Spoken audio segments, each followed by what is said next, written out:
老細，如果佢真係愛我、在乎我，係咪即刻覆我信息啊？依家過咗半個鐘都冇覆啦，你話係咪啊？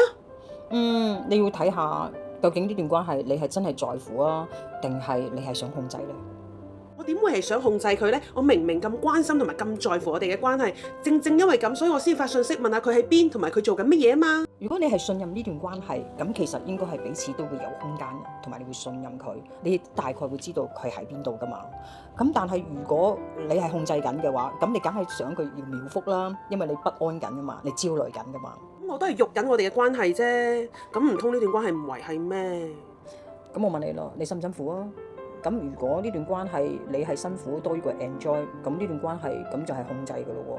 因為關係嘅核心彼此就應該要尊重同埋信任，呢個係基礎嚟嘅，咁你先可以行到長久嘅喎。老細，但我忍唔住唔揾佢喎，咁點做先好啊？你試下咁樣做 ，OK？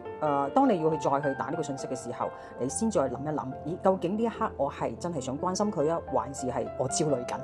第二樣嘢咧，你試下咧，雙方去溝通一下，將你嘅焦慮嘅位話俾對方聽，睇下可唔可以攞到一個共識，然後彼此可以約定一個時間，然後去打電話。